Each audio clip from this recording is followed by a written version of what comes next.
Well.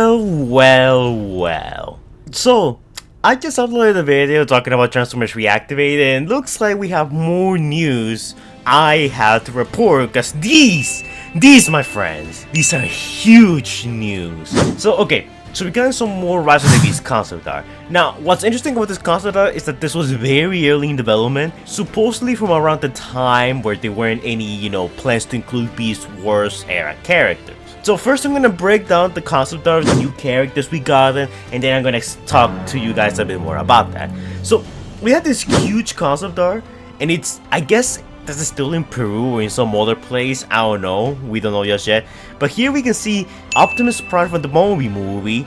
Bumblebee from, again, the Bumblebee movie, he has a bit of his like Cybertronian mode in his design. It's a weird mix between the Cybertron mode and the Volkswagen mode. But interestingly enough, we also see some other characters. We see Trailbreaker front and center. And yes, we know it's Trailbreaker because red and black. And I mean, who else would it be?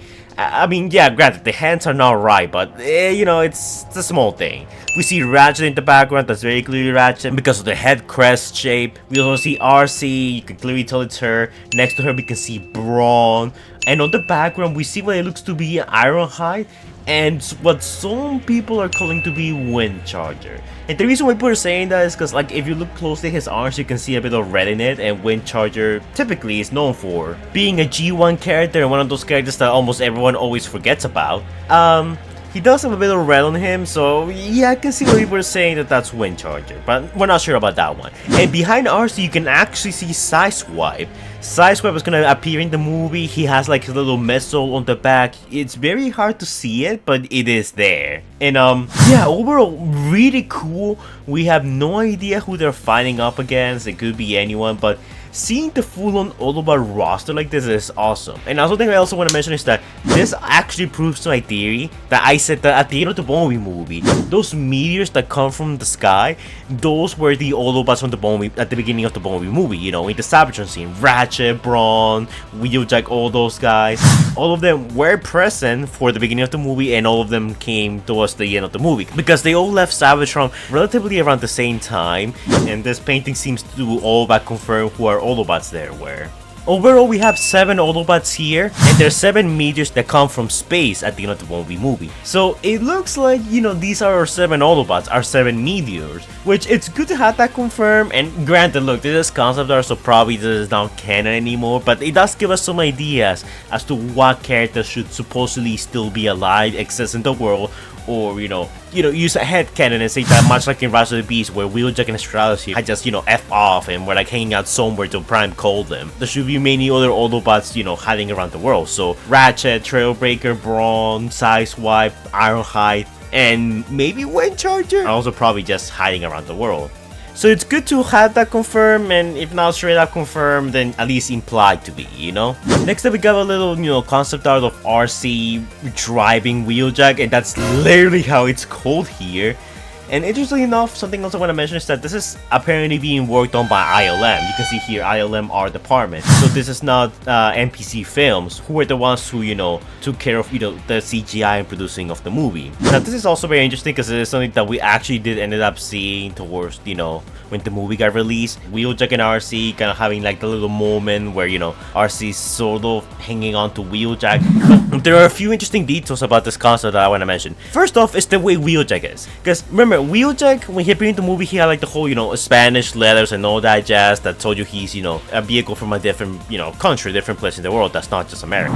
And here we can see that he's very clearly has the Geek Squad logo, the thing from Best Buy, you know what they are. And I'm pretty sure Peru doesn't have any Best Buys.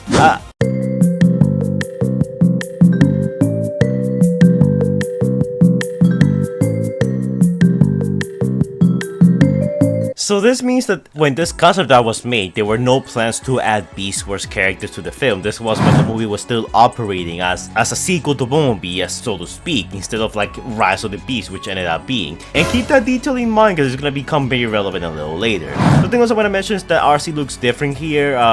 It's an okay design for her. I don't hate it. I'm much like the one we ended up getting when the movie got released. And behind them, guess who we see? We see my boy Barricade, which it's been so long seeing him in anything movie related that honestly this is really cool. And you can tell it's Barricade because there's no one driving him, and it literally makes no sense for the robots in disguise, Autobots, to just openly, transform out in the open for the cops to see.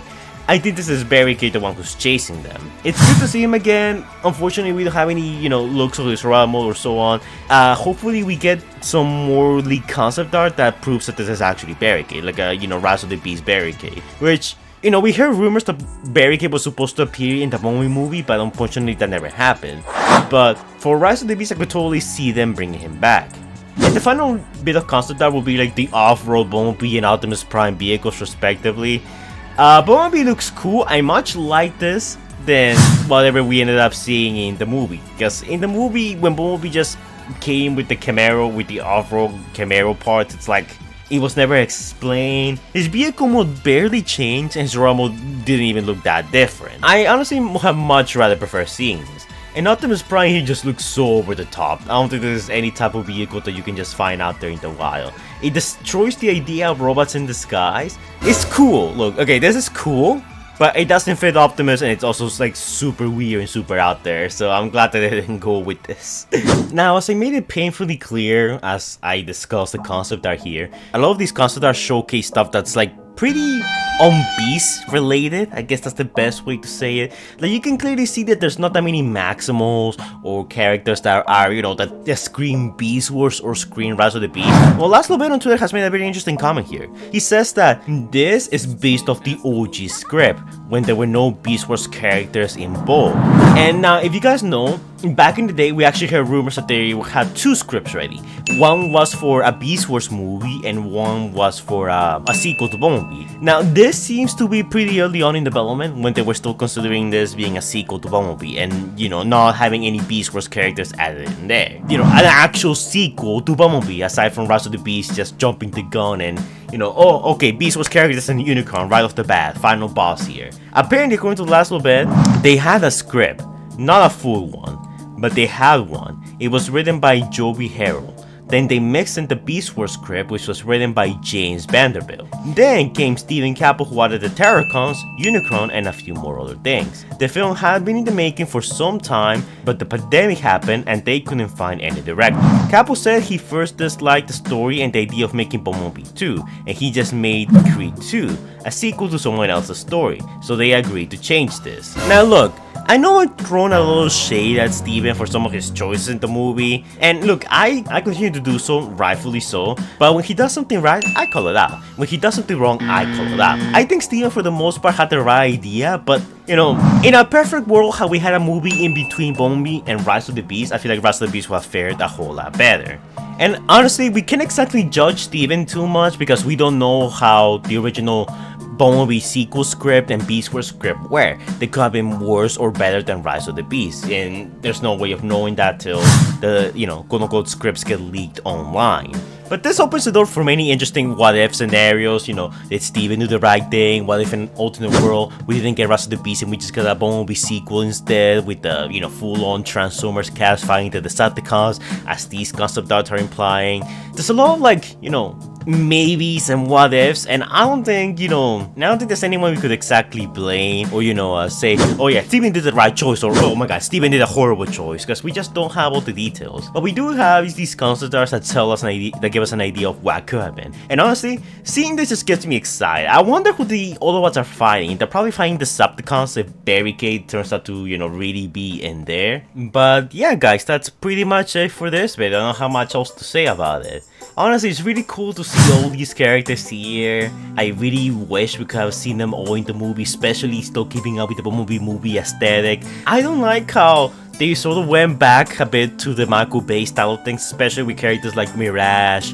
Pablo, and Scourge. I kinda wish they kept more of the Bumblebee movie aesthetic, faithful to G1, but still do your own original thing every here and there, like Dropkick and Shatter, which is why I think the Decepticons work so well. Battletrap was a nobody, and I feel like he got a glow up. Nightmare more or less got a glow up, but she didn't get anything to do. And Scourge, I feel like they had the right idea with the vehicle mode. I love the vehicle mode for Scourge. really like what Steven was cooking there, but I kind of wish that his robot mode looked more like a transformer. You know what I mean? Just more truck parts here and there, make him look a bit scarier, I guess. But yeah, I want to pass on the question up to you guys. What do you all think? Would you guys have liked to have seen this cast for the Autobots instead of the Maximal and Autobot 1 we saw in Rise of the Beast? Would you guys have preferred to see the Decepticons instead of the Terrorcons? Frankly, I like the Terrorcons a lot. I like the concept of them. I like the idea of them, kind of like being like Unicron's worshippers.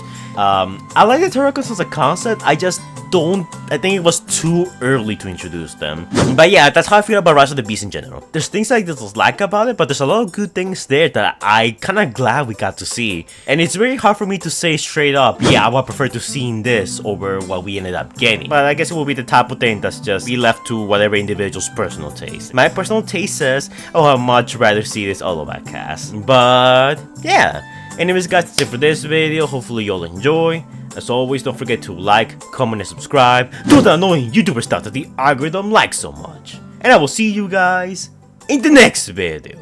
Stay safe, guys. Anyways, guys, before we go, shout out to our super incredible patrons: Predaking Hunter Plays, Scrub Lordo, Omega Trion 2006, Stage Productions, Xavier the God, Ender Skiers, Up Nation Reviews, James Newbold, DJ Universe, Tristan Curry, Stellar, Allspark Studio, Super Sailor Formers Hedgehog, Cuber Night Gaming, Rich Cracker 64 Studios Productions, Crazy T-Rex, King Sparta, Legend of Soup, the Autobot Side of J, Crawley 666, Itsuki, and TF Cypher. And shout out to our incredible big bold Patreons, Jordan the Great and Next North 3 who donated a amount of money. I still won't tell how much it was. But anyways, if you join my Patreon, you get a few rewards. You can watch some of my videos early. You can request a collab with me, some of my videos or your videos depending on your choosing. You can request some videos from me, get early looks at some videos that I'm doing and even some that I haven't published quite yet. The list goes on. But keep in mind that it's entirely optional because freedom's the right of all sentient beings. Thank you to my patrons for donating, it's much appreciated. Be sure to go and check out their channels. They could use all the help they can get. Some of them do Transformers content like I do, and some of them do whatever other funny thing they can come up with. We have quite a diverse selection here. But yeah, as always guys, thank you so much for your support, it's much appreciated. And I'll see you all in the next video. Stay safe guys.